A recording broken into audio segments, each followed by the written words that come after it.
Deuxième partie de cette vidéo, méiose et brassage génétique. Le brassage interchromosomique, qui signifie littéralement entre les chromosomes. Nous sommes en prophase, dans la méiose. Nous avons nos paires qui s'apparient. Donc le grand marron va avec le grand orange, le petit vert clair va avec le petit vert foncé, etc. Il va falloir qu'ils restent ensemble jusqu'à ce qu'ils soient alignés sur le plan équatorial. Donc pour ce faire, ils vont se scotcher l'un à l'autre grâce à un complexe qu'on appelle le complexe synaptonémal. Bon, vous n'avez pas à le retenir, mais sachez qu'en fait, il y a des protéines qui se mettent entre les deux chromosomes homologues pour les maintenir ensemble, parce que c'est bien beau, ils vont se balader dans toutes les cellules, ils vont s'accrocher aux microtubules et il ne faudrait pas qu'ils se séparent. Alors, maintenant, quand ils vont arriver au niveau de l'équateur, eh ben, va se poser la question. Ouais, mais toi, tu vas de quel côté? Tu vas en haut, tu vas en bas? Mais si toi, tu vas en haut, moi, je vais en bas et vice-versa. Donc, regardez ce petit schéma. On a fait deux possibilités. On a pris deux paires de chromosomes. On a mis en bleu ceux qui viennent du père, en rouge ceux qui viennent de la mère. On est donc dans un individu, peu importe son sexe, il est mature, hop, il va fabriquer des gamètes. Bon, et ben le hasard va faire que soit les chromosomes qui venaient de son père vont tous se mettre du même côté et ceux qui venaient de sa mère vont tous se mettre du même côté, puis quand ils vont se séparer, ben ça va donner finalement que des gamètes qu'avec des chromosomes rouges ou qu'avec des chromosomes bleus. Soit on a une répartition différente pour les deux paires, deuxième schéma dessous, et on va se retrouver avec des gamètes, avec à la fois des chromosomes à l'origine de maman et des chromosomes à l'origine de papa. C'est ce qu'on appelle la ségrégation indépendante, c'est la répartition aléatoire des chromosomes de part et d'autre du plan de l'équateur. Si on fait ça maintenant avec plusieurs paires de chromosomes, donc on va s'amuser à faire un petit calcul mathématique, si on a n égale 2, donc ici j'ai deux sortes de chromosomes différents, les orange-marron et les verts. On est d'accord, j'ai deux paires. Je fais une séparation aléatoire des chromosomes. Alors, je mets le grand marron soit avec le petit vert foncé, soit avec le petit vert clair. Ça me fait deux possibilités. À ce moment-là, le grand orange, si j'ai mis le grand marron avec le petit vert foncé, le grand orange sera forcément avec le petit vert clair. Et si je mets le grand marron avec le petit vert clair, le grand orange sera forcément avec le petit vert foncé. Vous suivez? Donc du coup, on a 4 combinaisons. Pour ceux qui aiment les maths, 2 puissance 2. Si je prends maintenant n égale 3, 3 sortes de chromosomes différents. Je prends le grand marron. Avec lui, je peux mettre le petit vert et le petit bleu. Mais j'aurais pu mettre le petit vert clair avec le petit bleu foncé. Et avec le grand orange, je peux mettre le petit vert foncé ou le petit bleu foncé. Mais j'aurais pu mettre le petit vert clair avec... Oh, vous voyez, on va s'amuser. Hein. Donc, 2 puissance 3 ici. On a 8 combinaisons possibles, 2 puissance 3. Donc, le problème, c'est qu'on n'a pas que n égale 3. Chez nous, on est à n égale 23. Donc, il y a 2 puissance 20 combinaisons possibles. Maintenant, le brassage intrachromosomique, c'est-à-dire à l'intérieur même des chromosomes. On est en prophase 1. Nos bivalents se forment. Donc, je vous rappelle qu'un bivalent, c'est une paire de chromosomes. Et il se trouve qu'ils sont scotchés, je vous l'ai dit. Sauf que parfois, ils sont trop bien scotchés et qu'on a des chromatides qui passent par-dessus l'autre. Et dans ces zones-là, on va avoir coupure et échange de matériel. Ces zones de contact, la zone de contact s'appelle un chiasma. On observe souvent ce genre de figure dans les ovules en prophase 1. On est bien d'accord, il faut que les chromosomes soient doubles. Donc on est forcément dans la première division de la méiose, première prophase. Donc on parle d'enjambement en français, de crossing over in English. Alors crossing, traversée, over par-dessus, ok. Attention, chez la drosophile, puisque c'est le matériel qu'on utilise de manière préférentielle en TP, les crossing over n'existent jamais chez la drosophile mâle. Me demandez pas pourquoi c'est comme ça. Par contre, chez la femelle, elle est vas-y à tout va, les chromosomes, il y en a plein qui font des échanges. Voici une interprétation avec des colorations. Alors ça, c'est un truc qu'on peut vous demander en ECE aussi. On vous donne une belle photo de chromosomes avec des crossing over. Vous prenez mesurim et puis vous nous refaites les traits de couleur. On aime bien ça, avec des petites légendes, un titre. N'oubliez pas. Hein. Donc globalement, les crossing over sur les bivalents, Ils assurent le brassage génétique. Si je prends les chromosomes orange-marron, ils sont accrochés, ils vont échanger des petites portions. Ce qui veut dire qu'au final, je vais avoir des chromosomes dits recombinés. Si le chromosome marron de papa, allez, sur le bras long, tout au bout, on va dire que c'était le gène couleur de la peau, parce que ça, c'est un exemple qui marche très bien. Papa était foncé de peau, maman était claire de peau. C'est le cas de mon chéri et de moi. Et bien, s'il y a un petit crossing over, le chromosome de papa, il a récupéré l'allèle couleur de peau blanche. Et le chromosome de maman, il a récupéré l'allèle couleur de peau foncée. Résultat, on a des recombinaisons. Et c'est ce qui fait que de génération en génération, on peut avoir dans les familles métissées des sauts de couleur d'une génération à une autre. C'est assez sympa. Enfin, moi j'aime bien, mes filles elles sont comme ça. Bref, changeons de conversation. Le principe du crossing over. Avec des petites lettres. On a donc une paire de chromosomes homologues qui portent les mêmes gènes, A, B, C. Vous voyez que le chromosome bleu possède des allèles dominants, en majuscule, alors que le chromosome rouge possède des allèles récessifs, en minuscule. Si on a un crossing over, ils vont échanger une portion de chromatide. On a donc une recombinaison. Et il se trouve pour le chromosome bleu qu'une de ces chromatides aura changé l'allèle qu'elle possédait pour le gène C.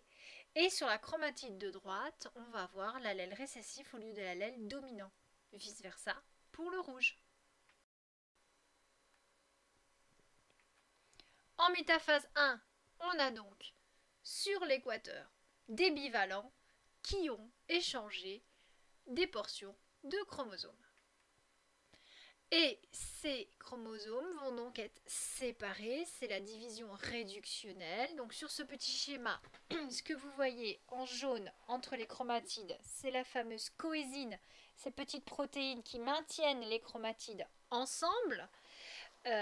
Et on a les microtubules en vert qui viennent s'accrocher sur les ronds marrons qui sont les kinétochores. Donc on va séparer les paires de chromosomes, on est en métaphase 1, division réductionnelle. On va donc avoir séparation de ces paires avec des chromosomes recombinés, anaphase 1, pour arriver à la télophase 1, où on a deux cellules filles qui possèdent finalement des chromosomes recombinés et non plus du tout les chromosomes d'origine.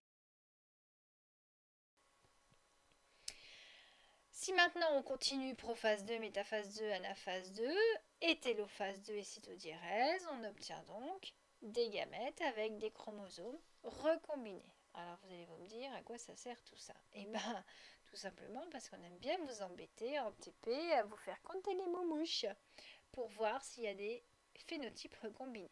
On verra ça après. Donc ce mécanisme de séparation des chromatides au fur et à mesure de la méiose. On résume. Première division de la méiose, on sépare les paires juste après qu'elles aient fait leurs échanges, si elles en font un. Deuxième division, cette fois, on sépare les chromatides. Il existe des crossing over inégaux. Et ces crossing over inégaux sont à l'origine des familles multigéniques dont vous avez entendu parler en première. Tiens, j'ai encore loupé une de mes animations, j'ai un petit chromosome qui se balade tout seul à droite, c'est pas grave. Donc en supposant qu'en prophase 1, nos bivalents ne s'apparient pas correctement, ils ne se mettent pas bien en face l'un de l'autre, qu'ils fassent un crossing over qui du coup n'est pas inégal, on va se retrouver avec un chromosome double qui a un bras rallongé, avec deux exemplaires du gène A, alors que le rouge, lui, il a un bras raccourci, sur une de ses chromatides, il a perdu A, il lui reste plus que B. Pas de bol, hein. Résultat, si on continue, on fait la division, on peut obtenir par exemple un spermatozoïde avec une chromatide provenant d'un crossing over inégal, donc ce chromosome va apporter deux exemplaires du gène A. S'il s'associe avec un ovule possédant une chromatide non modifiée, on va donc avoir une cellule œuf présentant trois exemplaires du même allèle. Et donc de génération en génération, on va avoir conservation s'il n'y a plus d'accident à ce niveau-là, conservation de la présence des deux exemplaires du gène, et il suffit par exemple lors de la duplication qu'il y ait une erreur de codage qui se fasse sur un des deux exemplaires du gène A du chromosome rouge et bleu pour que finalement on n'ait plus 2 fois A mais A et A'. Et on va avoir un gène qui va coder légèrement différemment. C'est ce qui s'est passé pour les opsines, les pigments des yeux. Les opsines S, M et L proviennent donc de ce mécanisme où on a eu donc une famille multigénique qui s'est mise en place par crossing over inégaux et on a eu des mutations légères qui ont donné des opsines, donc des pigments rétiniens différents qui font que maintenant chez nous les primates de l'ancien monde on a 3 opsines qui nous permettent de voir les 3 couleurs rouge, vert et bleu. Là, je vous ai mis le super méga schéma bilan in English. Vous êtes censé être capable de dessiner tout ça pour le bac. Donc, j'ai fait une vidéo qui vous indique comment dessiner la méiose. Vous savez, mes super vidéos qui durent super longtemps pour apprendre à faire des schémas. Je vous invite à aller les lire. Donc, voici un exemple de comptage de F2BC. Permettant de repérer si 2 gènes d'intérêt sont liés ou pas. Donc F2BC.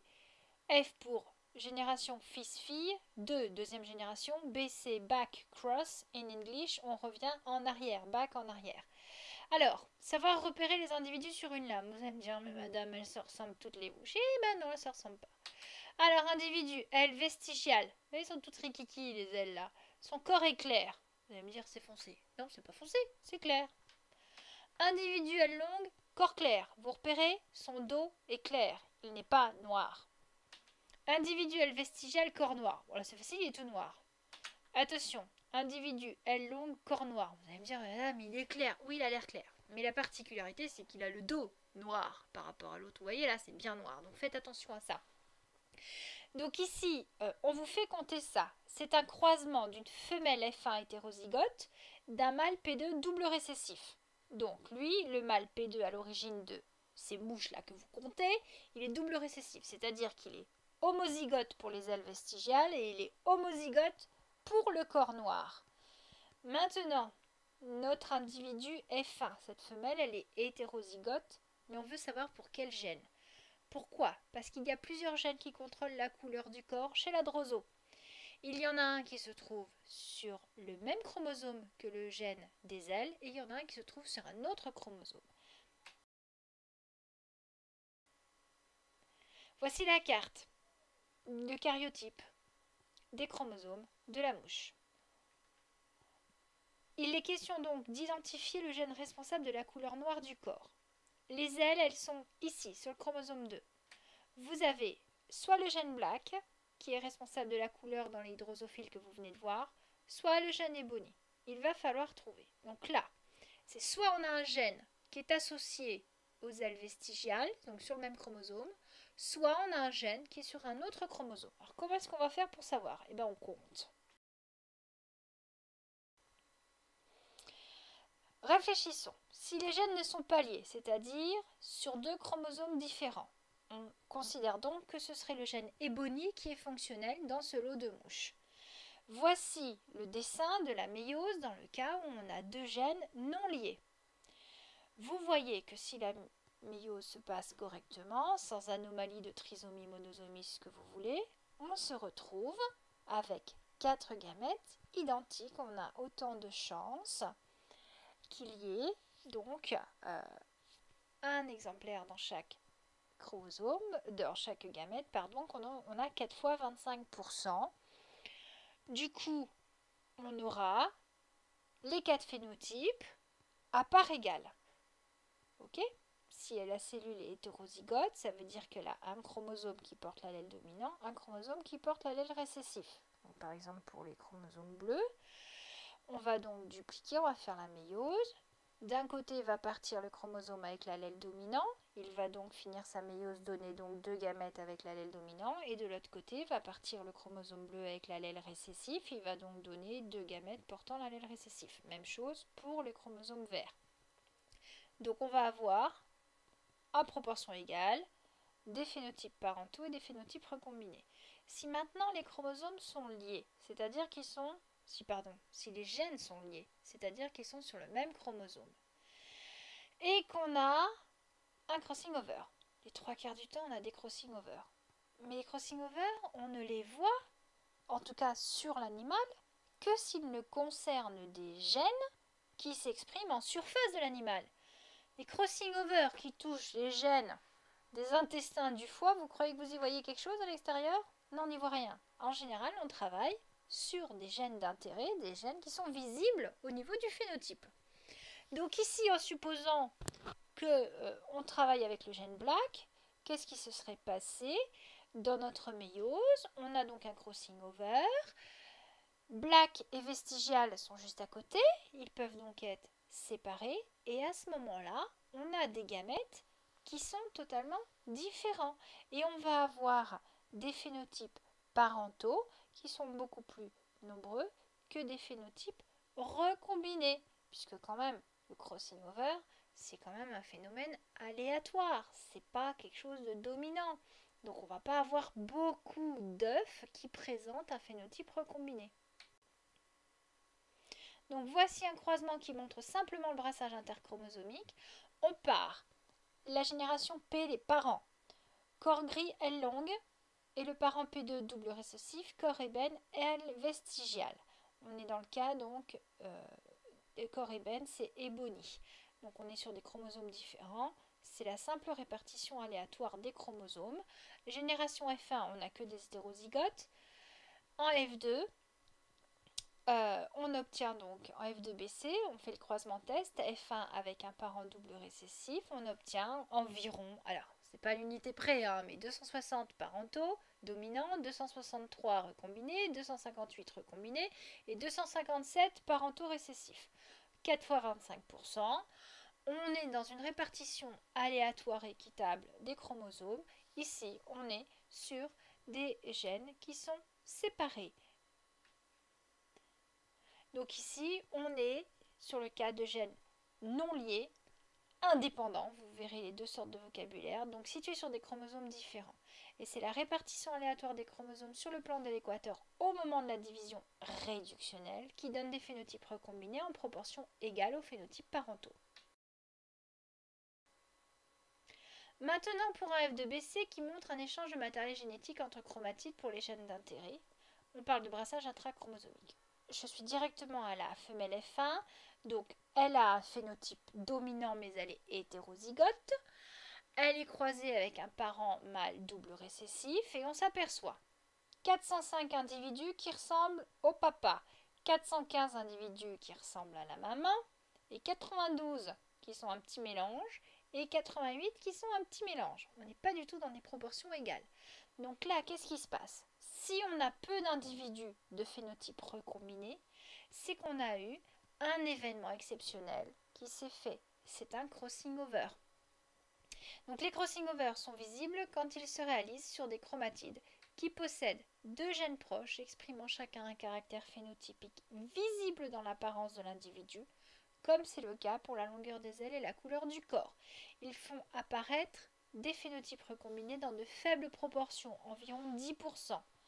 Attention, les crossing over ne se font jamais chez la drosophile mâle. Si vous inversez les sexes du croisement en haut, c'est-à-dire qu'en F1 à gauche vous mettez un mâle et à droite vous mettez une femelle, vous aurez en bas que des phénotypes ou dominants ou récessifs. Les anomalies de méiose. Méiose et fécondation normale. Donc là, vous avez le schéma, processus normal, on fait la méiose. Donc je vous rappelle que dans l'ovocyte, l'ovocyte est bloqué en métaphase 2. À partir du moment où le spermatozoïde en rouge rentre, la division se termine. On a les deux pronucléus, le violet celui de la femelle, le rouge celui du mâle. C'est ce qu'on appelle un zygote. Puis on va avoir fusion des deux pronucléus et on a une cellule œuf. Les globules polaires vont être éliminés. Donc le karyotype de spermatozoïde à gauche, le karyotype d'ovocyte bloqué en métaphase 2. Donc je vous rappelle que comme il est bloqué 1, on peut compter quand même les chromosomes. On va réaliser la fécondation, donc voici comment schématiser un peu tout ça, et on va obtenir un karyotype complet de cellules œufs. Maintenant la trisomie 21. Vous avez le karyotype d'un individu atteint de trisomie 21, donc tri 3, chromosome 21, ça porte sur le chromosome numéro 21. On a des individus qui possèdent une face plate. Alors, l'origine possible de la trisomie 21. Je vous ai mis un petit tableau sur 170 cas étudiés. 61,7% des cas proviennent d'une anomalie en première division de division maternelle. C'est le premier schéma. C'est-à-dire qu'à la première division, les paires ne se séparent pas. On va donc avoir une première cellule fille avec 2 paires de chromosomes doubles. Et la deuxième division de méiose se fait correctement. Donc on casse les chromosomes doubles en chromosomes simples. On fait la fécondation, le spermatozoïde apporte un chromosome 21. On se retrouve à 3 chromosomes 21. Dans la deuxième cellule fille de première division, il y a 0 chromosome 21. Donc forcément, le spermatozoïde en amène 1. On n'a qu'un chromosome 21, c'est la monosomie. L'origine ensuite, la plus importante, c'est la deuxième division, toujours chez la mère. Donc la première division se fait bien, mais en deuxième division, on ne sépare pas correctement les chromatides du chromosome double. Elles restent toutes les deux dans la même cellule et on obtient donc par fécondation une trisomie 21. On peut avoir des cas aussi particuliers de translocation du 21 sur le chromosome 14. Donc vous voyez ici, on a un chromosome 21, un seul. Le deuxième est accroché sur le 14. Alors dans ce cas-là, il n'y a aucune conséquence sur le phénotype puisque l'individu possède bien ces 2 chromosomes 21.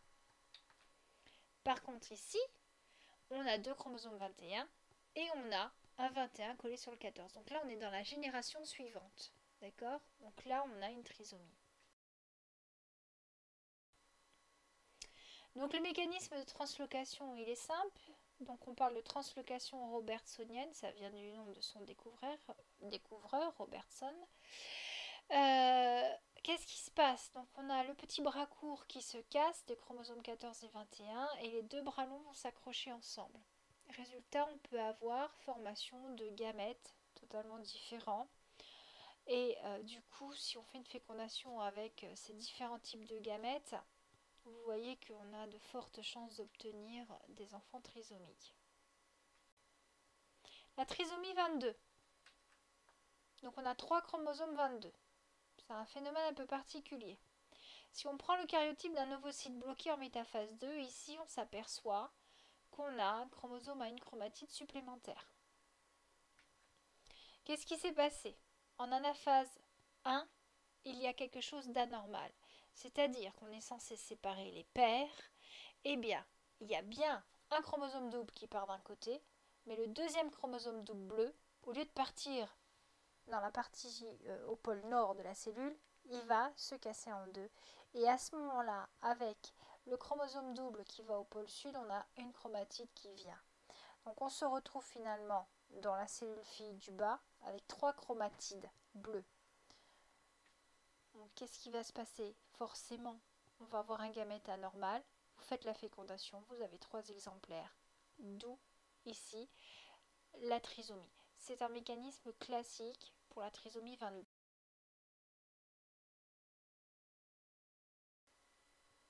Le syndrome de Klinefelter, c'est le syndrome XY.